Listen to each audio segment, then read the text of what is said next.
Thank you, everybody. We will call our 2023 budget hearing to order. This is a hearing that school districts are required to have on the budget every year. We will provide a little bit of information, and then the point for us to be here, as I said before the mics went on, is to hear. And so our job is to hear from the community. Before we open the floor, I'd like to turn it over to Dr. Brown for a brief minute, just to speak about our budget, and then we'll invite community input. Thank you for the opportunity. And Ms. Verba's in the room as well. And if she wishes to come on down, she could add some additional information where I have some gaps. Again, I appreciate the folks who are watching or tuning in wherever and whenever. Hi, good to see you. I had the wonderful opportunity and privilege to be on the radio this morning. I appreciate WHCU. They cover our school district, they cover every school in our community and the good things we do, and they push me when we have our challenges. So I appreciate the way in which they cover us. Therefore, I have a monthly segment in which I go on and just take any questions. As you can imagine, today's question was around the budget. And I was reminded the first time I went on to the morning radio show was back in 2011. And that was in January of 2011. And I was asked at that time, the host at the time said, I have a challenge for you and an ask. As superintendent, we need you to do some things. I said, what? I was all excited. We can do it all. Okay, we want you to maintain or add programs, educational programs, so that we can maintain the level of excellence that we're known for here. And at the same time, Dr. Brown, open up access and opportunities for more young people, all young people. And Dr. Brown, we want you to pay our employees more. They deserve more money. We want you to pay them more too. Oh, and Dr. Brown, we also need you to lower our tax rate. All right. That was in 2011. And I reminded the host this morning, that was the ask of me. And I said, that's more than one ask. I think that's 4 or 5 within one question, but that's another conversation. I said, okay, so let me look at this here. 2011, 2012, when I was asked that question, our tax rate was $16.90. Now, yes, we are not in control of the assessed values right now, and assessments have gone up, but I was asked that day to lower the tax rate. And that at the time it was $16.90. The proposed budget, we anticipate a tax rate of $16.41. So I said to the host this morning, I was like, by my math, I know that's UVA math and not Cornell math, but the UVA math seems like I've done all those things. And at the same time, we faced some significant challenges. I'll remind some folks here, over the last 12 years, we faced multiple pandemics. We have faced a gap elimination adjustment. We've faced some other fiscal challenges. We've faced interrupted learning. We faced a significant number of challenges over the years, while folks in our community have expected us to be better each year. And they've expected us to keep low class sizes, keep all of our elementary buildings open. They've expected us to provide access and opportunities for more young people. So as I look at you as a colleague, and I said a special shout out to the Board of Education, the current members and past members, and the community that has voted on our budget each year. I appreciated the challenge back in 2011, and I am here to say that we've met all of those challenges and then some. This budget of $158 million, 500,000 something, is going to be an increase of 3.9% to the overall tax levy. But because of planning that has been done by community leaders, some at the table here now, our tax rate will go down by 2.56%. That's about 40 cents on $1,000 per assessed value, property value. So again, the tax rate will go down again. And we will increase our overall budget by around 6.57%. Now, I will also say the CPI, and Amanda has schooled me on that terminology there. That's the rate of inflation. And as governmental leaders and governance team members, we've been asked in our statewide meetings to plan for or budget for at least an 8.1% increase from year to year. That we thought would be a bit aggressive. And therefore, our budget increase is around 6%. So again, by all metrics, both local, national, and state metrics around how we budget and what we should do to provide access and opportunities for our young people in this community, I think we have met the mark. And that's what I shared this morning. That's proposition number 1. And then there's a proposition number 2, which is around, as young people have come into this meeting, into this room, and pushed this board and us on sustainability, they've asked us to invest in electric buses. And you will see a proposition number 2, that allows for us to go forward with the infrastructure needs that are needed to do that. And we're going to purchase, here we go, 5 electric buses. And there are other vehicles, there are ultra low emissions vehicles too. I've been practicing this all week long. Ultra low emission propane buses as well. And then there are vehicles, 6 vehicles that we're going to be purchasing also on proposition 2 to help us be more sustainable. And typically we have capital projects that come in other propositions. So as a bit of framing, we have a tax rate that's going down, where a tax levy that's going to go up. And we have a year-to-year increase around 6%. Anything you would add, Verba? Did I leave anything out with that framing? All within the tax cap as well. Thank you for this opportunity to frame it a little bit. Very helpful. Thank you very much, Dr. Brown. And now at this point in time, we will open the floor to anyone here in person or anybody online that wishes to speak. I imagine they'd be able to also send a chat to you, Tricia, if they would like to do so, if you're online. But the floor is open, and we can bring a mic wherever we need to bring a microphone.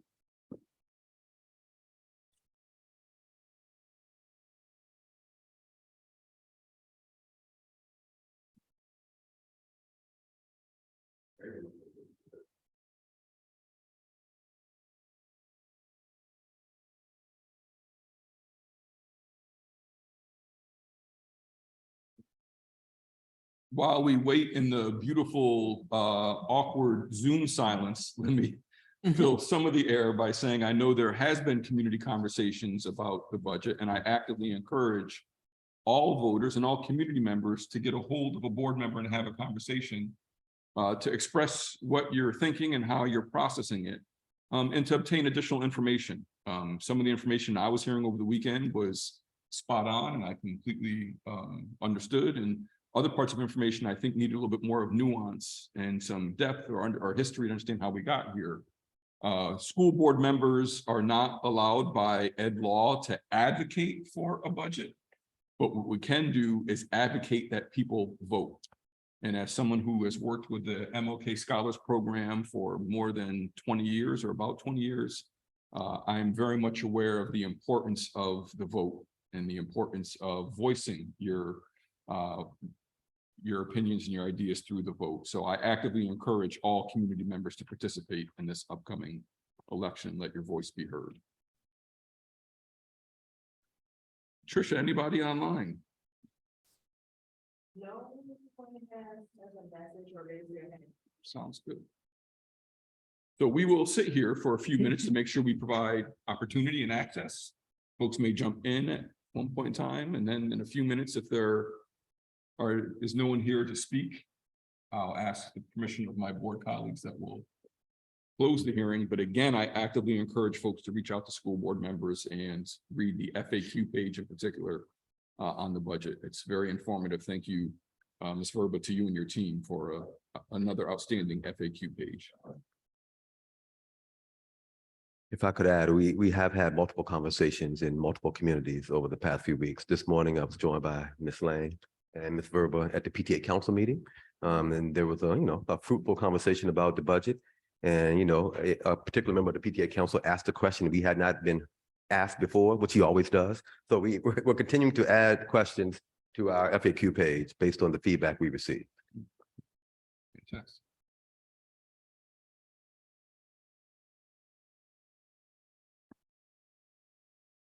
I promise next time I'll bring some Miles Davis just to play in the background. Sure, you can cue it up. I could. I don't want to make a mistake between what's on my laptop. Good call. Should I put on my Spotify? Right. I have an 8-year-old who uses my laptop to watch videos. I don't know what will pop up. iCarly or something like that.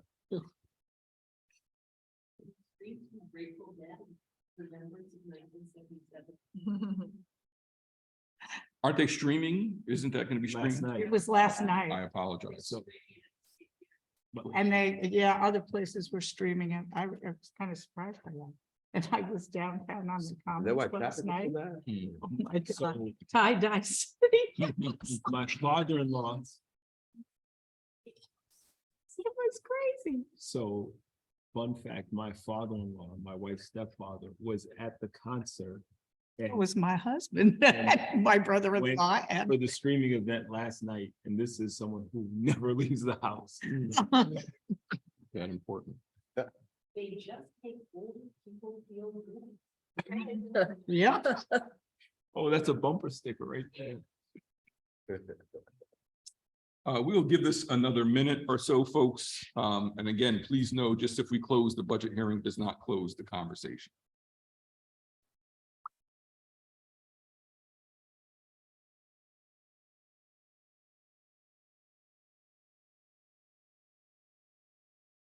I will say one more thing, to fill there, for the first time in 13 years of doing a budget here, someone said, thank you. This weekend, I was in a grocery store and someone walked up and said, thank you for continuing to lower the tax rate. We're paying attention and we always vote. A person I'd never heard from before, but said they're watching and just said, thank you. I wrote it down. I journaled about it because I rarely hear those two words together, thanking you.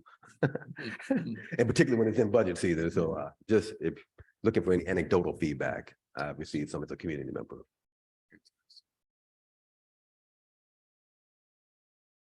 Well, board colleagues, you're. Oh, just a second, We're Sean. bringing the Sorry. budget to a close. Sean, can you hear me? Yes. Hi, someone in the chat just sent a message that said, "Can the board and superintendent speak to the justifications for the lower salaries that ICSD teachers receive when compared with surrounding similar districts?"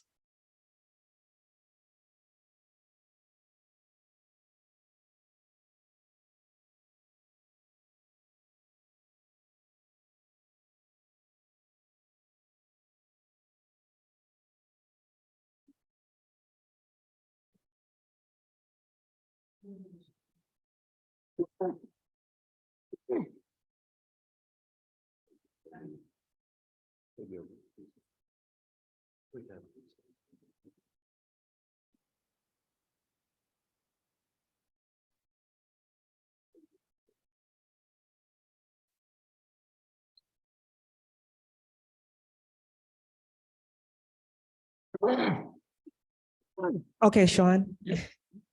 I received a chat message that says, can the board and superintendent speak to the justifications for the lower salaries that ICSD teachers receive when compared to surrounding and similar districts?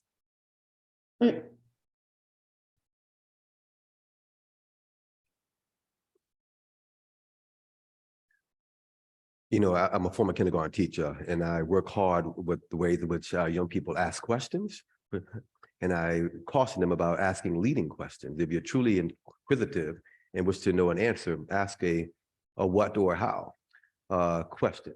And so, yes, I would love to speak to this issue and provide some information and data over time. And I think maybe we even have it linked someplace in our frequently asked question. Now, I would ask folks to look at the document that shares comparisons when it comes to teacher salaries. And then ask that they ask the question again. Because when looking at the data and in these roles that Ms. Verba and I are in, and so as the board, we can only share facts most times, particularly when it comes to budget, in lieu of an opinion, as Dr. Bradwell shared earlier. So when we talk about the facts, our salaries are not only comparable, they're very competitive. And in some places, we are paying our folks higher wages. So with the facts, it's hard for me to answer a question that was leading as if we are not. So I hope folks, whoever asked that question can engage with us again and ask another question. If there's a question behind that question or a statement behind that question, please let me know what it is. But right now it's kind of hard to answer a question that is based in information that's incorrect. I will just add, I will sort of double down on everything that Dr. Brown said, and I would ask folks to look at the comparisons and in particular look at pay schedules. There's no doubt that for teachers who have been here for 10 or 15 years, that there is some work that we have to do as a school district in terms of compensation. And for the past couple years, we have spent time trying to make sure that we raise the starting salary. And I do believe we have quite possibly the highest starting salary that I've seen in the region. And so it's not to say that there isn't work to be done, but again, the idea of facts, if we look at what the starting salary is compared to other local districts, we're trying to find ways, as I say pretty regularly, to work with a very poorly designed funding scheme, and yet to make sure that folks are justly compensated. So this is an ongoing issue for the board, and one that we look forward to working in collaboration with all of our union. It's not just our teachers, as we just entered or completed some negotiations with some other unions as well. But I also appreciate the question. I would like to add too, what Dr. Bradwell referred to is salary schedules or salary designs vary from district to district. And I'm also speaking as somebody who taught in this district for 25 years. My sister taught in this district for 30 years. My sister-in-law taught in this district for 25 years. And we had occasion to compare our salaries. And because of factors like my sister taking 2 years off for a maternity leave on years when teachers had 7 and 8% raises, her salary always lagged behind mine because I never took any time off. And then because what Ithaca has done, and we have in recent years tried to make some changes that would affect this, is that Ithaca often structured their raises by giving people a percentage, everybody the same percentage of their base salary. So for instance, my sister and I, every time that happened, the gap between our two salaries widened. So as Sean referenced, there are places in, where some of our people have at a particular level of experience and education, they have a salary that might be lower than other districts. And this is all negotiated. And I have been sitting in on not just negotiations with teachers, but negotiations with the Employees Association, with the Substitutes Association. I've sat in as an observer. And so this is something that we negotiate. And we try to make changes, and we ask for changes that we think will make things better. But it has to be agreed to by our bargaining units. And I would also add that the contracts that we have negotiated in the last several years have been 5 or 6 years with what were certainly at the time very substantial raises for all of the bargaining units. Now, in the past 2 years, we have faced inflation that we weren't expecting, just like we weren't expecting a pandemic. So certainly, given that, when we negotiate again, our bargaining units are going to be looking for more money, and we want them to have it. Thanks.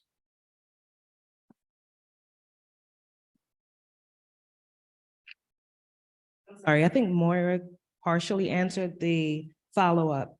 Are there plans in place to adjust the salary schedule in our district? We look forward to those negotiations. It's negotiations. We're aware of the circumstances, and we look forward to those negotiations.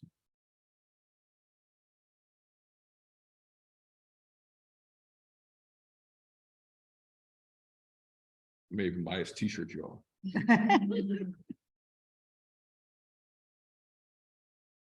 You.